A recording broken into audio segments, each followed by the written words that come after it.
It's The Log. I'm Charles Purcell. Oh, here we are together one more time.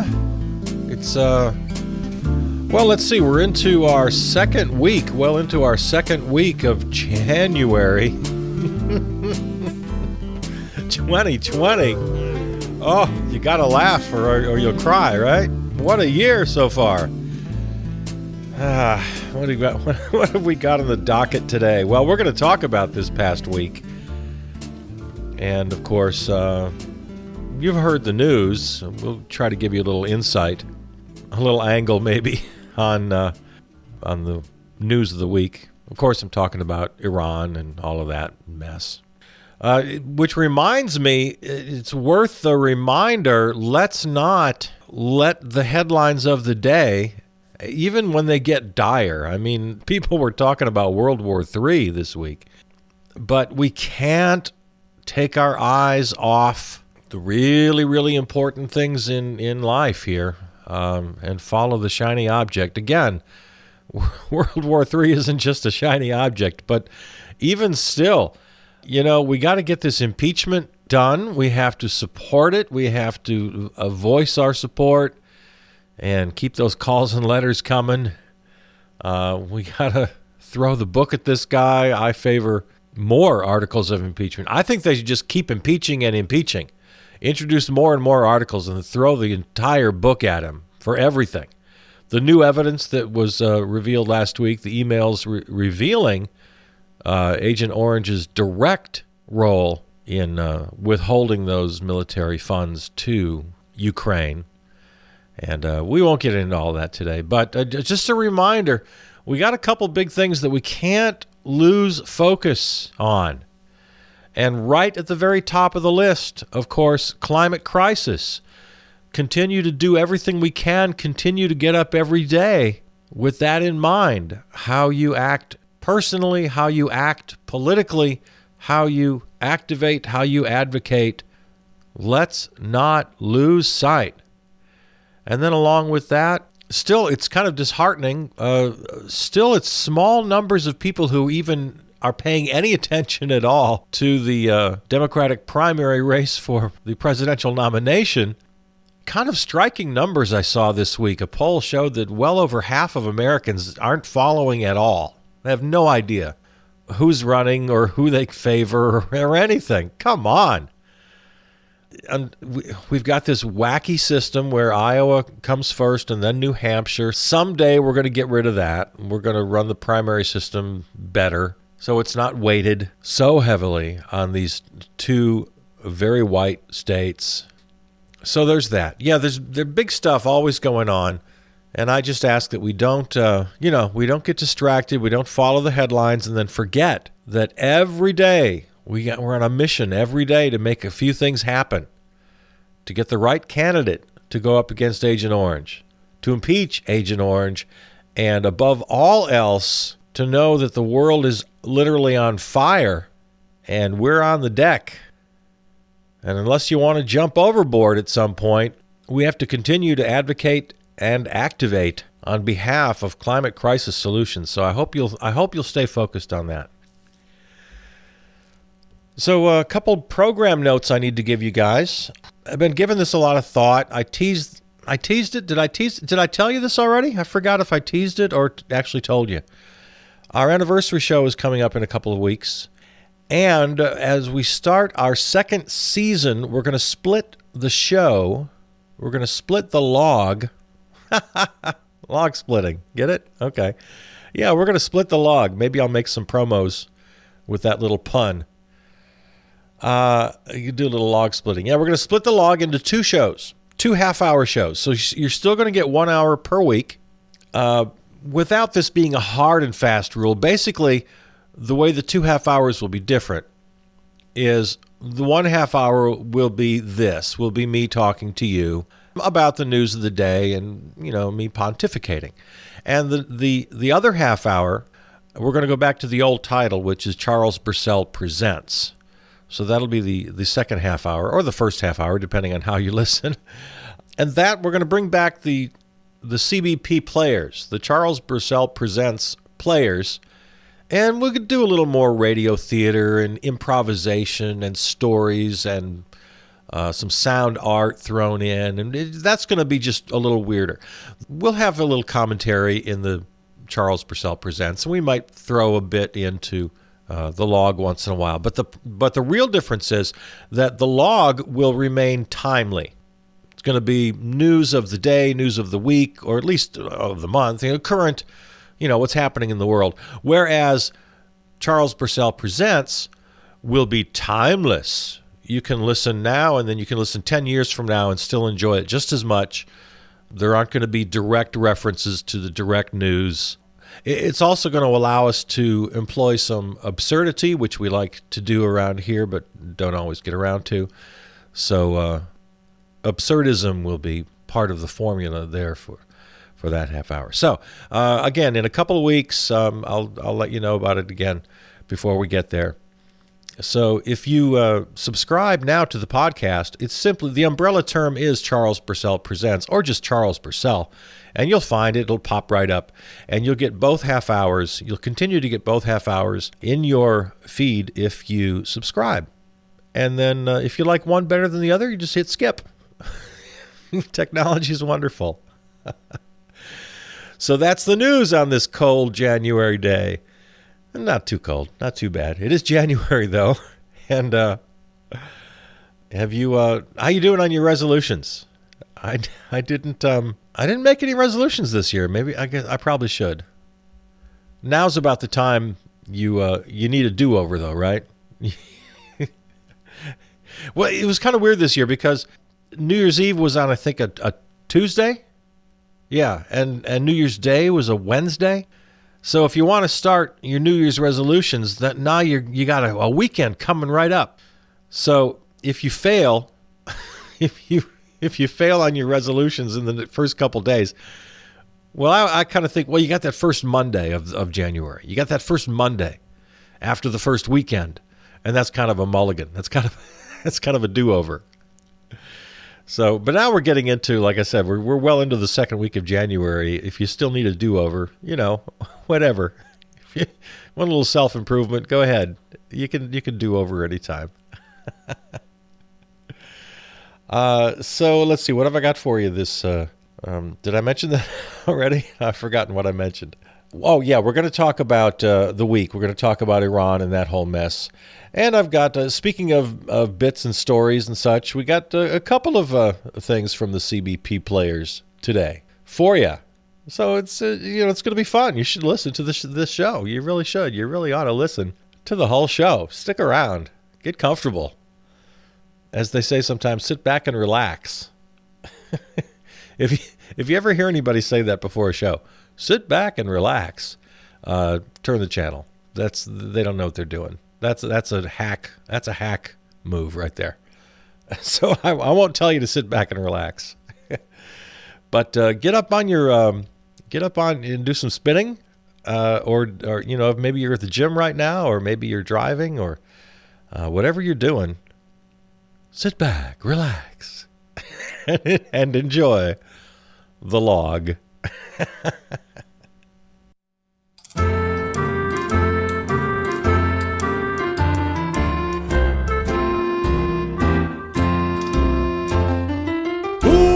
The man who will eat everything he can. Mulligan, that's me.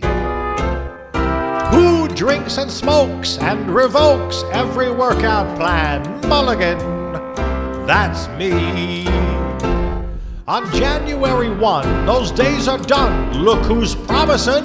Mulligan, that's me. But on January 2, you know who's off the wagon again? Mulligan, that's me. M-U-L-L-I-G-A-N spells mulligan.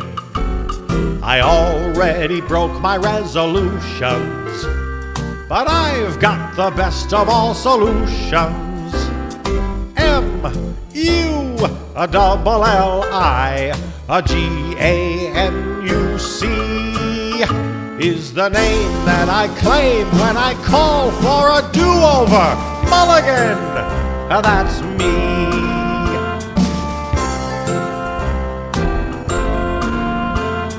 I'll try again to amend my behavior on January 3.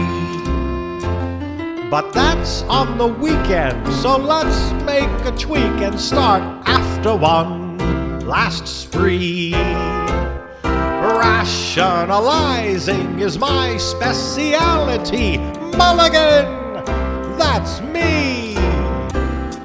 M-U-L-L-I-G-A-N spells Mulligan.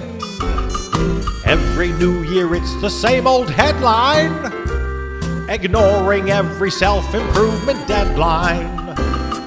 M-U-L-L-I-G-A-N-U-C. My birthday's coming up in spring. I'll do it then. You'll hear me sing Mulligan, that's me.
That was good. Yeah, I love my Kung Pao. Spicy. Yep. What are you doing? What does it look like I'm doing? I'm eating my cookie. Yeah, but what about the fortune? What about it? You didn't read your fortune. So? So you didn't even look at it. So? So you just broke open your fortune cookie Yeah. and threw aside the fortune without even a thought. So? So are you going to read it? No. You just threw away the most important part of the cookie. I'm eating the most important part of the cookie. It's a fortune cookie. The fortune comes first. I'm sorry, I just don't care. How can you not care? I just don't. But how is that even possible?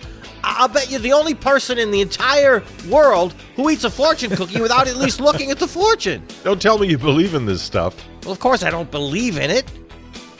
But you just can't not look at it. So you look at it. It's not my fortune, it's your fortune. I thought you said you don't believe in it. I don't. So what's the difference? Well, it's just Here, calm down. Here. Here's your fortune cookie. Thanks. So what does your fortune say? What? Your fortune, what does it say? I'm not going to tell you. Why not? Well, what do you care? I don't. I was just trying to be nice. Be nice. Yeah. Tell me this. Yeah, what? Do you answer your phone when it rings? Answer my phone? Yeah, do you answer your phone? Of course not. Do you? Well, no. But I look at the ID to see who's calling. You do? Of course I do. You mean you don't even do that? No. I don't get you at all. Well, what about vending machines? Vending machines? Yeah, vending machines. What about them? Do you check the slot? What slot? The change slot. The change slot? After you buy your candy or whatever, you check. You put your hand in the little thing there to see if there's, if there's any change in there. You do? Everybody does. No, they don't. Yes, they do. You're nuts. No, you are. Hey, You're just... Calm down, man. Calm down. You calm down. Check for socks. What? Check for socks. Check for socks. What are you talking about? After you take your clothes out of the dryer, okay? You check the drum wall for socks. No. You are sick. Sorry, man. Look at your phone while you're on the toilet. Excuse me? Come on, you must look at your phone while you're on the toilet. Never. Well, aren't you special? Wait, you take your phone in the bathroom with you? Everybody does. No, they don't. Yes, they do. Man, if you're taking your phone into the bathroom, you need more fiber in your diet. Ah! Count the steps when you go up and down stairs. No. Not even sometimes? No. Knock lightly on the window before you open your car door? What? Look under your bed at night before you go to sleep. Hey, man, that's just weird. Fold your floss before you throw it away. Wait, what? Fold your floss a few times before you throw it in the garbage. Fold your floss? Yeah, How many times? like 4 or 5 times. No. You just throw it away in one big string? Yeah. Check your flush. Check my flush. Yeah, like after you take a big dump, you check to see if the flush worked. You do that? Everybody does. No, they don't. Yes, they do. You don't check your flush? Never. Say the word burp when you burp. You mean after you burp, you say the word burp? No, not after you burp, while you're burping. Wait, while you're burping, you say the word burp. Of course. I don't know what to say to you, man. Say hello to people on the radio, right? You do that. What's that now? When someone introduces themselves on the radio or says hello or hi, you say hello or hi back to them. You mean like when they say hello, I'm so-and-so when they start their show? Yeah. Or on a commercial. Or when they give the news. They do it all the time. Like I'm David Gruber. Yeah, one call, that's all. Yeah, right. or this is NPR News. I'm Renee Montaigne. You say hello. Well, not just hello. I say, hi, David, or hello, Renee. To yourself or out loud? Out loud, of course. Do you burp it or do you just say it? Well, now you're just being ridiculous. Nobody does that, man. Everybody does that. Nuh-uh. Yeah, huh? Okay, man. Well, I gotta go. Okay. You going to tracks for the game tomorrow? Yeah. Okay, man. I'll see you. See ya. You okay? Yeah. I'm fine. Okay. Okay. All right. See ya. Okay, then. See ya.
It's The Log.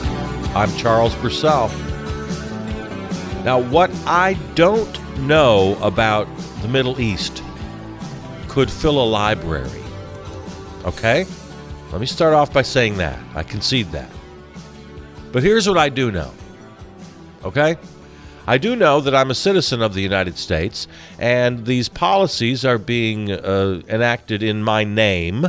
So I've got something to say, and so should you, and we should all think about this. All right, where to start? Well, it was a hell of a week. We thought we were, a lot of us thought we were on the brink of World War III. Let's start there. I'm going to jump around a little bit. You know my criticism of the media. No, they're not fake news. No, they're not lying to us, but they are corporate news. And as such, they love to hype the conflict, and they make their big, they make their logos, and they play their scary music.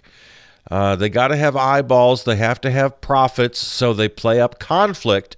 And what better way to play up conflict when there actually is conflict? Okay, so of course we're talking about, if you've been under a rock, we're talking about, oh, no pun intended there, Iraq. If you've been under Iraq. No, of course, Iran, let's pronounce it correctly. Iran, like the ear on the side of your head, and Ron, as in Ron Jeremy. Iran, let's pronounce it correctly. Okay, so we all know the story. Crazy man, crazy orange guy in the White House decides to assassinate the top general of Iran, and they feel they have no choice, but they must respond because that's what nations do, because blah, blah, blah, blah, blah, blah, blah, blah, blah. And thank goodness they were the adults in the room this time. The Iranians were the adults in the room. They know that our orange guy is crazy. By the way, if you are an advocate of the strategy of the madman, our guy is crazier than your guy, so we win. I guess if you like that as a strategy, well then, yeah, I guess you're the winner this week. That certainly worked. I don't think it's a very good long-term plan. That can't really sustain a nation to always try to out-crazy the other nations. Generally a bad idea. It may have, in this one instant, you may be right. Maybe it worked. Because, the Iranians decided, well, all right, this guy really is nuts. And so, sure, we were all worried there, especially with the help of the hyperbolic media, that we were going to have World War III. I never thought it was going to be World War III because you have to have allies to have a world war. And we did. The United States didn't have any allies at all. Everybody was like, how you turn around and you whistle. Like, oh, well, we don't know this guy. Germany and France and Britain, everybody was no, I don't know. So, so Iran does not respond in proportion. In proportion would have been dropping a bomb on Mike Pompeo's ass, which would be proportionate. Remind me to get back to Mike Pompeo. We got some things to say about that joker. So instead Iran decides to launch a couple of dozen ballistic missiles from Iran into Iraq, not on Iraqi soil per se, but specifically on U.S. military bases. And then that would suffice. You have to have a response in this sort of tit-for-tat world we live in, okay?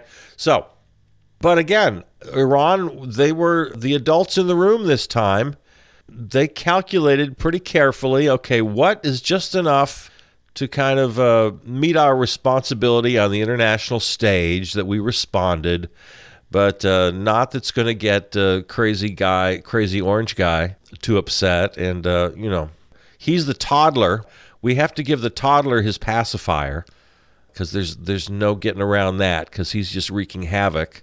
And he's like the little kid on Twilight Zone. He's got all the power right now, and we know that. So thank goodness for Iran right now.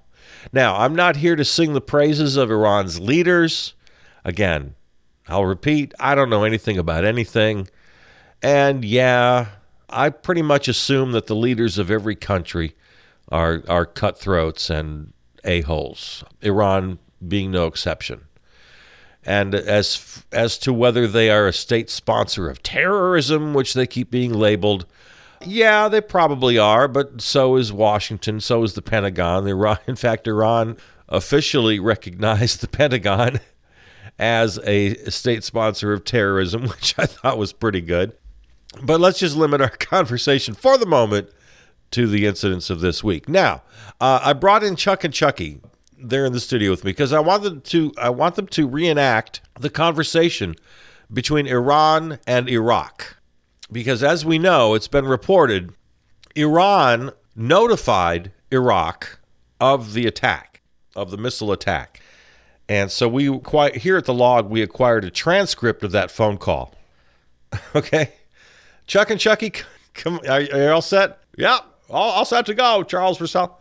All right. Oh, yeah, whenever you're ready. All right, okay. Ring, ring, ring. Oh, by the way, Uncle Chuck is playing Iran, right? That's right. And Chucky Bucky is playing Iraq. Right, okay, got it. All right. Okay, here we go. Ring, ring, ring. Hello? Hello, Iraq? Yes, Iraq speaking here. Oh, hello, this is Iran over here across the border from you. Oh, how's it going? Oh, it's pretty good, you know. Listen, I know we've had some differences over the years, but you know this crazy orange guy there in Washington? Oh, sure, he's a nutcase. What are we going to do with this guy, right? Well, that's what I'm thinking. And, you know, he killed our Soleimani, General Soleimani. Well, of course, I knew it happened right here. Right here in Iraq, it happened, you know, down over there at the airport. I wasn't even that far away from when it happened. Right, okay, so you know all about what's going on. Well, we got to do something about it, right? I mean, you know, it's expected. So here's the plan we've come up with. I want to run it by you. Okay, shoot. Well, what I'd like to do is we're gonna send a couple of dozen ballistic missiles to hit U.S. military bases in Iraq, if that's cool with you guys. Oh, sure, that'd be fine with us. Okay, so you want to give me the digits on that? Yeah, it's going to be. I'll send you a fax a little later with the exact numbers. And we don't want. It's very important that we don't kill anybody. 0 casualties is the idea here. We just want to make it look good. You know, again, kind of meet expectations. But God forbid we kill anybody, and then the crazy orange guy does create more crazy orange things. Oh, sure, I hear what you're saying. Okay, so you get me the details, and I'll make sure that everybody's all cleared out. Right, but here's the deal. I want you to keep that kind of a secret, right? So I'll give you all the details, and then wink, wink, nudge, nudge. You give all the details then to the Americans, all right? So you make sure they hightail it out of there so nobody's hurt. Sure, I get it. I understand. But won't that make it look like, you know, make them look kind of bad? Well, yeah, you got to keep this part on the down low. Don't tell anybody that you tipped off the Americans. Tell you what, here's a suggestion. They'll like this. They can credit their early warning system. They always bragging about this early warning system they've got, this defense system where they can track the missiles. Oh, sure, I've heard them bragging about that. Oh, they like to brag about that. So sure they do. So let them use that as a reasoning. You know, they can brag how our early defense warning system worked great, and we got everybody out of there. Scramble, everybody. So that'll make them look good and feel good about the whole thing. Okay, then. So how's it going otherwise? Oh, you know, it's all right. We got lots to talk about. We'll talk again in the future. Let me get my guys on this, and we'll fax you the details, all right? Okay, then. Take care, all right? See you later. All right, then. Take care. So that's a direct transcript of the conversation between Iran and Iraq. Now, let's zoom out a little bit and take a look at what needs to happen. All right, here's what needs to happen. We need to get the hell out of the Middle East. They've been telling us for 40 years, and it was the whole rationale for bin Laden and Al-Qaeda and the whole thing, you know, get your damn troops out of the Middle East. Well, I couldn't agree more. I'm not agreeing with terrorists. I'm not siding with terrorists. Sometimes you can have shared interest with a bad person, okay? Like the murderer, rapist, pedophile neighbor of yours, he's got a garden and he'd like some rain. Well, I'd like some rain too. I want the same thing as the murderer, pedophile, rapist. We both want rain for our gardens, okay? That doesn't make me support pedophilia, rape, and murder. Right? Okay, got it? All right. So, yeah, I share interests with terrorists sometimes. And one of my big shared interests is we really need to get military out of the Middle East. If they're there to protect oil and gas interests, well, then that's fine. We need to completely wash our hands of oil and gas anyway for the whole climate crisis thing. So that's just done. That's just over. The days of Dick Cheney and Don Rumsfeld and the whole oil regime in Washington, those days are just done now. Okay, we're done now. Again, I don't pretend to be an expert, but you and I and all of us are citizens, and we need to vote accordingly, and we need to voice our opinions on these policies. So, out of the Middle East, one of the other reasons we're there, obviously oil and gas, that has to go. Another reason we're there, we have this unfettered, undying loyalty to Israel. And I can't pretend to really understand why. Of course, there's a history of anti-Semitism, and we can't allow that to stand, and we can't ever allow that to return. So there's that, and I'm totally on board with that. I believe they do have the right to exist. Obviously, well, I shouldn't say obviously. I want to make that clear. And they do have people around them who don't want them there. They don't want them to exist. I get it. So there's that. Complicated. That's not going to pretend to have a solution for that. If I were president, I would be kind of the bizarro Trump. In other words, I'd probably still be pretty incompetent, just knowing what I know about myself. I'm really not suited for the job. I'd be pretty bad, probably. But I'd be the bizarro Trump in that I would, instead of watching Fox News and then doing whatever the talking heads tell me to do, Fox News voices get in my head, and then the next morning I do it, or I call up my generals that night and I say, hey, you know what Sean Hannity just said? It sounds pretty good. Let's do that. That'd be me, except with Amy Goodman and Democracy Now! I would watch Democracy Now! and Amy Goodman would bring on her guests, and I would listen to them, and I'd say, hey, listen to that. Okay, let's do that. That would be me as president. So my position on Israel would be, again, I'd have to rely on Amy Goodman and her panel of experts to give me the details. But generally speaking, we got to put the Palestinians on an equal footing. Bernie talks about this. Bernie talks about his love and support for Israel. And in the same breath, he says Palestinians must have equal love and support. So, the details, how you get there, I don't know. I'm not pretending to know any of this today. But I do know that we need to get out of the Middle East. Oil and gas is not a reason to be there. If Israel is a reason to be there, then I don't know. We got to figure that out. As for fighting terrorism and specifically ISIS, which is the boogeyman of the hour, but I'm not really buying it. ISIS is not going to show up at your door. They're not going to land on Plymouth Rock and come and take over. They're not going to occupy Philadelphia and ring the Liberty Bell. I've been to games with Philly fans. Believe me, the people of Philadelphia would kick their ass. Yeah, this whole protecting the homeland thing from terrorists. Of course 9/11 was horrible. Of course it was. Nobody's saying, not for 1 second am I dismissing that at all. But having armies and tanks and troops in the Middle East is somehow going to prevent the next 9/11? For the life of me, I can't see the connection. If anything else, it hastens that possibility. It makes us more at risk to have that kind of presence in the Middle East. Well, now, what else is going on over there? Well, of course, there are religious wars that have gone on for millennia. And this might sound kind of callous, but if they're just strictly sects going after each other, I'm not sure how that's any of our business.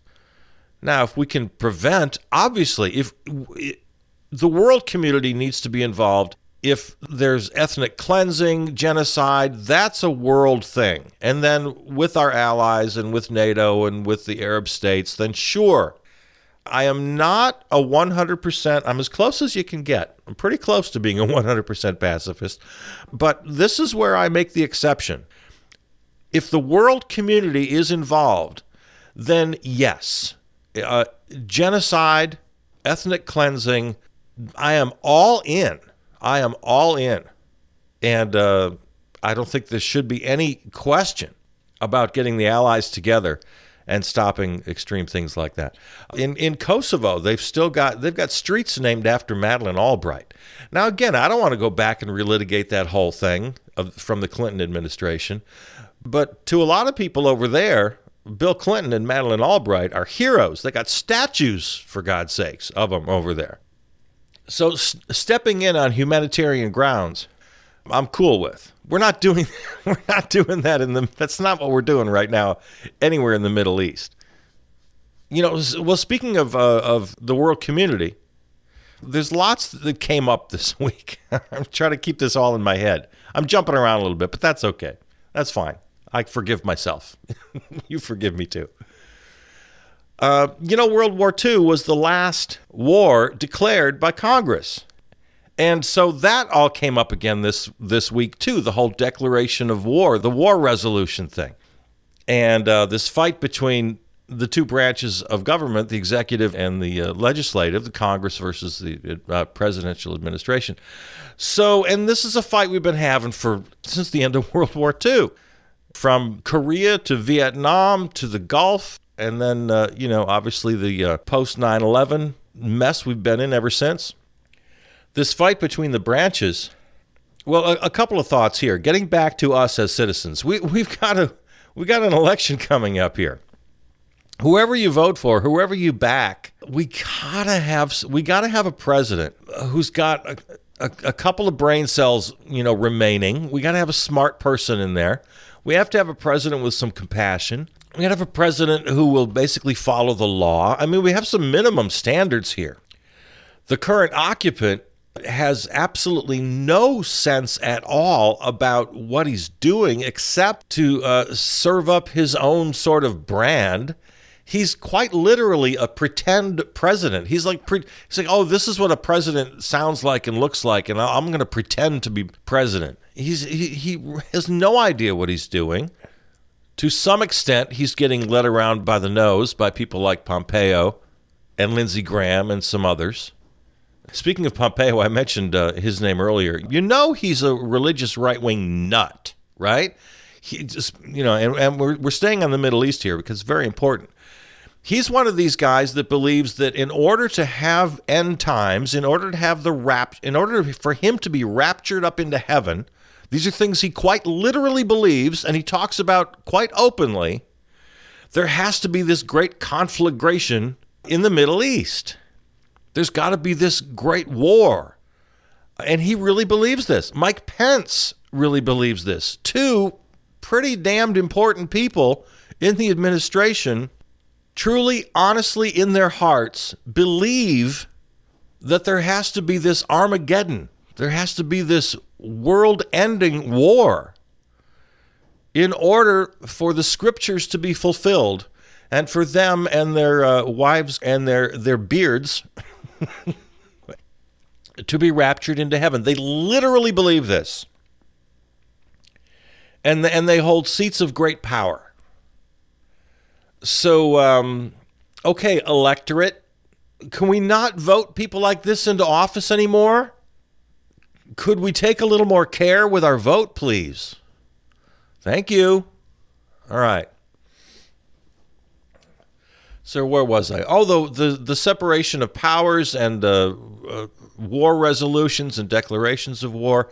Yeah, we've got to get that back in order. We've got to, as an electorate, as a people, through our voices and through our votes, we've got to get things a little more balanced between the two branches. The president has, over the last several decades, garnered more and more war powers, not by statute, just by practice, and everyone's come to accept it.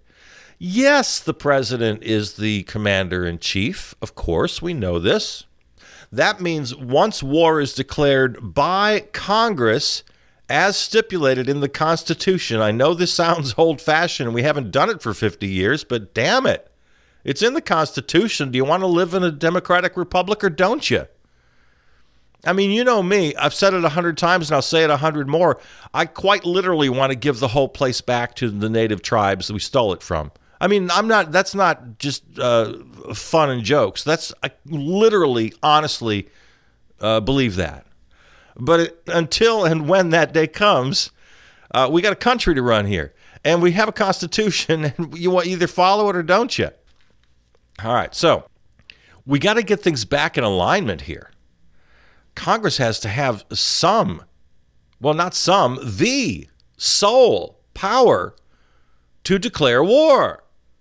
Then once war is declared, now, okay, you're the commander-in-chief, run things.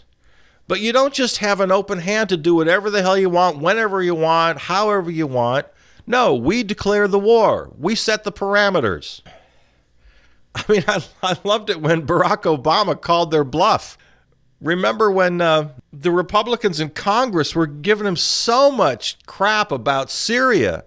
Like, oh, man, they crossed the red line, and why aren't you doing anything? And he said, okay, well, all right, fine. If you want me to do something, declare war. Give me a war resolution. Congress, act, do your job, and then I'll do mine. And they were chicken hawks. They wouldn't do it. They refused to do it. Of course, the opposite side of that is back with George W., when Hillary Clinton and Joe Biden and pretty much everybody else, all except for Bernie, gave him these sweeping powers in the so-called war on terror that every president since has used to justify their adventures. And I suppose that's what the congressional Republicans wanted Barack Obama to do. Well, you got that. You got the George W. resolution. Just use that. He didn't recognize it. Good for him. So there's that. What else needs to be said? This is a hell of a week. You know, you think about these countries. Iran. Maybe this was a nice opportunity for some of us to be reminded about what a beautiful place this is, and what beautiful people they are, and what a beautiful culture they have that goes back thousands of years and far supersedes any whatever. If they've got the Shah in power, or if they've got Ayatollah in power, their culture just outweighs those ridiculous power structures in any way. Beautiful people, beautiful culture, a nice reminder, and a very sad reminder when you look at Syria, their neighbors, Syria and Iraq, also steeped in history, steeped in culture, and large swaths of land and infrastructure, architecture, and culture just destroyed by these wars of the last 20, 30 years. Very sad. Very, very sad. So, we love you. Again, you want to live in a democracy? Do you still believe in a government of, by, and for the people? Well, then we need to make our voices heard, and we need to demand some action. If nothing else, at least through the next election, let's get some people in there, in the seats of power, in Congress, in the White House, who are going to honor some of these basic values.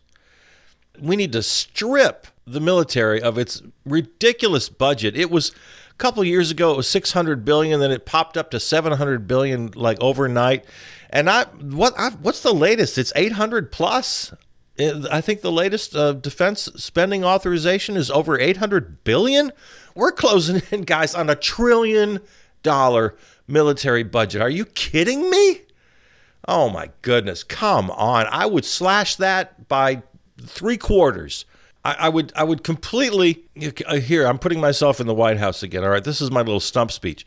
I would take so much of that money, and instead I would create cultural exchange, people to people, artists, musicians, farmers, scientists, app developers, whatever. Get people together, people to people, because you know damn well that this country is filled with wonderful, beautiful, talented people. I do. I get down on America all the time, more than anybody else. But I'm talking about the leadership. And I'm also talking about, I'm talking about a lot of the people who've been hoodwinked and bamboozled and been hypnotized into just buying and consuming and watching Hulu and Netflix. Yes, I'm very critical of people. I understand that. But please let it be known that I know that great, wonderful, creative people populate this country. And I know that great, wonderful, beautiful people populate Iran, Iraq, Syria, Israel, Palestine. I know this for a fact. I opened this segment by saying I could fill a library with the things I don't know. But this I know. The world is populated by beautiful, wonderful people. And if we could just get them together, and if I were president of the United States, my top priority would be creating exchange, cultural exchange, artistic exchange. Again, farmers, scientists, technology innovators, students. Oh my goodness. It's been a hell of a week. Thank you, Iran, for being the adult in the room. We need help until we get this guy out of here. He's insane. We all know it. We're sorry. We apologize.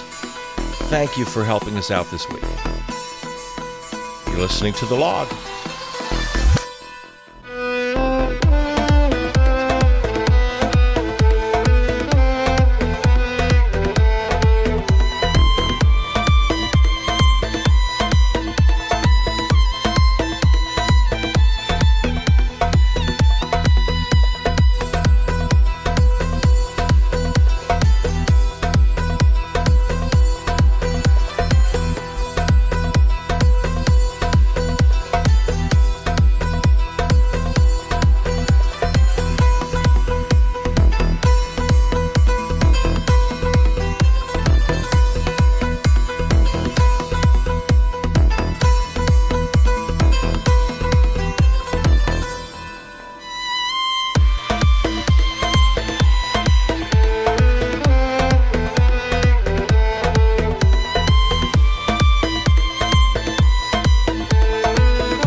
It's The Log. I'm Charles Purcell. Mentioned, I don't know, last week or a couple of weeks ago on the show about how movies and television shows, the characters have to be escaping death every couple of minutes to keep our attention. And, well, that got us thinking about that. And we put the CBP players to work. And they came up with this little presentation for you on that theme. So as I mentioned earlier, we're going to be splitting the show into two parts starting in a couple of weeks. February 8th will be our anniversary show, and we'll give you some special highlights, and we'll have some fun there. And then the following week, February 15th, is when we will split The Log into a half hour The Log, and then a half hour of Charles Purcell Presents. The CBP players will be prominent in that second half hour with scenes and stories and fun. So let's close today's show with a little episode for you.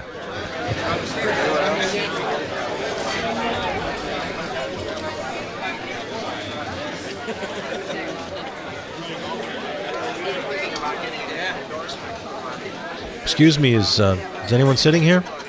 No, man, have a seat. Thanks. They're pretty busy today. Yeah.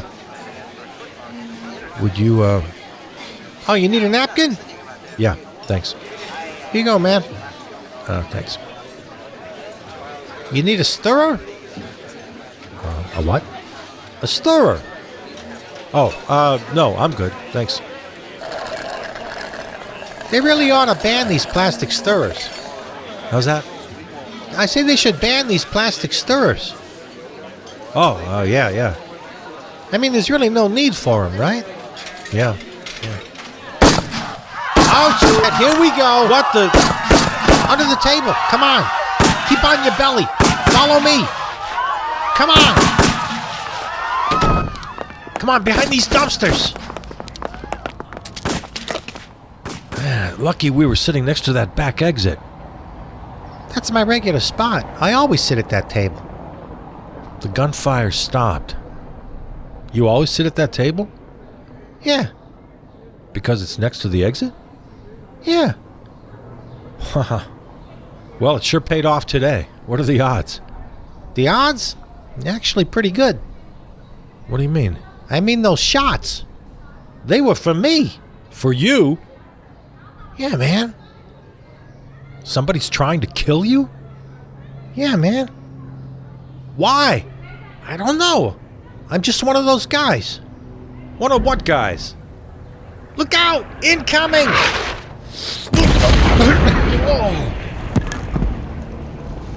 You okay, man? Yeah. Yeah, I think so. Look out! What? That dumpster! It's gonna land on us! Oh! Jesus, that was close. Come on, man. Let's get back out on the street where it's busy. We'll get lost in the crowd. So, what did you mean when you said they're trying to kill you because you're just one of those guys? I don't know. One of those guys, you know. A guy who's always escaping death. Always escaping death? Yeah, What do you mean, always? just always. Like how often? I don't know. It comes and goes.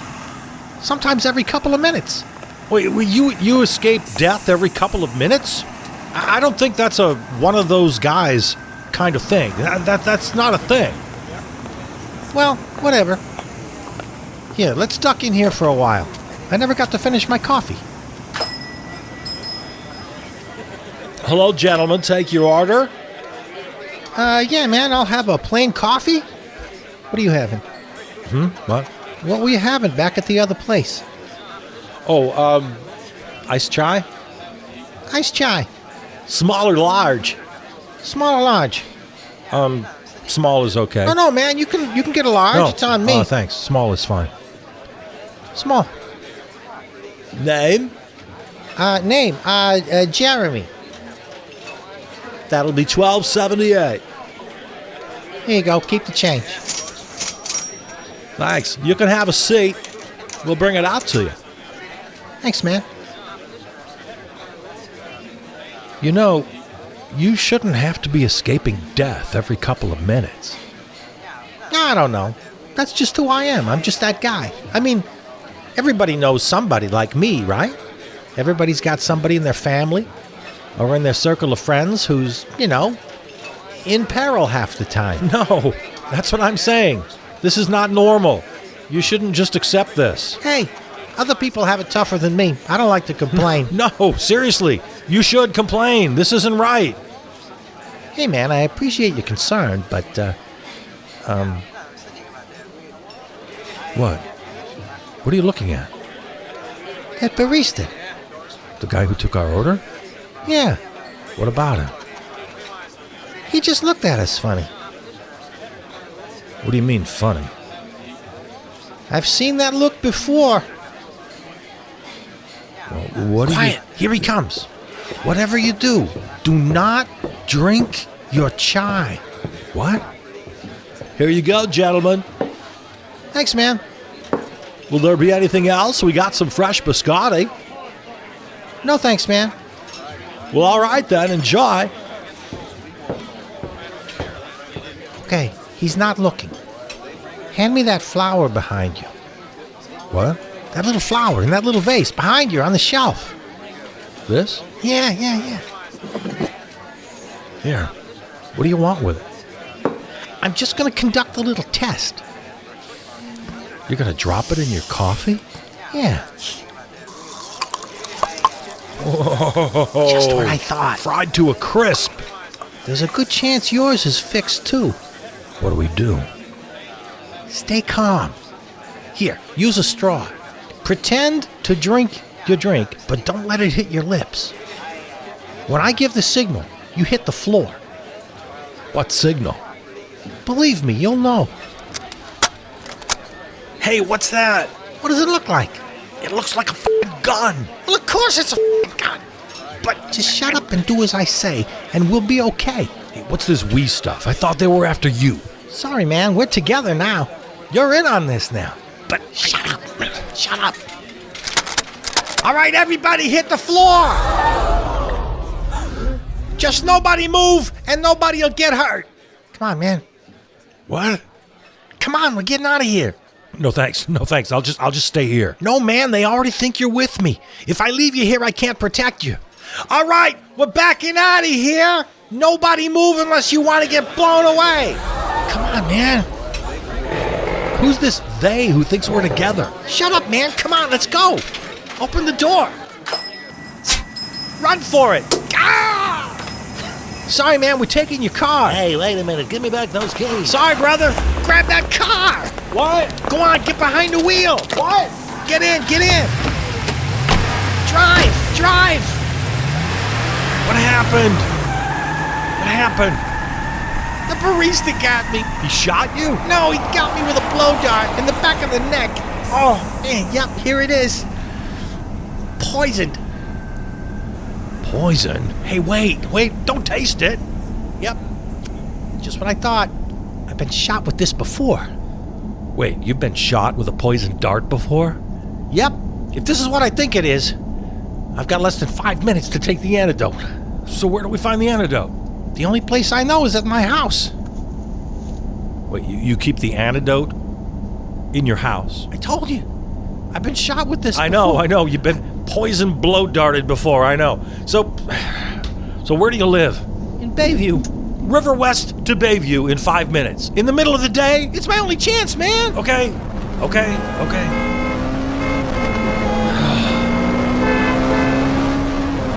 So who's after you anyway? I don't know. Why do they want you dead? I don't know. But you're near death, like several times a day. Yeah. How long has this been going on? As long as I can remember. And you're fine with it? Hey, you gotta live life. Yeah, but I think maybe I'd try to do something about it, you know? Yeah, I've learned to live with it. And other people seem to like it. Well, like it? Yeah, everybody around me always seems pretty amped up, you know, pretty entertained. Huh. Well, amped up maybe. I don't know about entertained. No, I mean it. I think they really get off on it. I see the excitement in their eyes. So, this is your role in life. To entertain us by escaping death on a regular basis. Yep, you said it right. It's my role in life. I'm a big damn show. So be it. All right then. Let's get you back to Bayview. The show must go on. Yeah, that's right, man. The show must go on. Hit it. Oh, man. Here we go. Woo-hoo!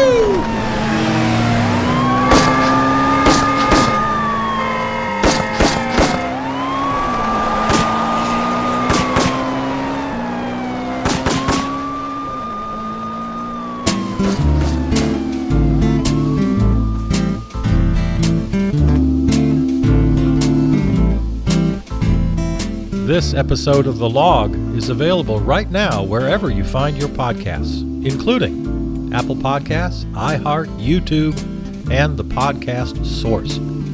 Enter Charles Burcell Presents in the search window. Or best yet, go to charlesburcell.com. There you'll find this and all the other series in the podcast family. Follow, comment, and contact me on Facebook and Twitter. Thanks to our flagship terrestrial station, River West Radio, riverwestradio.com. Theme music composed and performed by Peter Donalds. From the New Arts and Media Studios in Milwaukee, I'm Charles Burcell.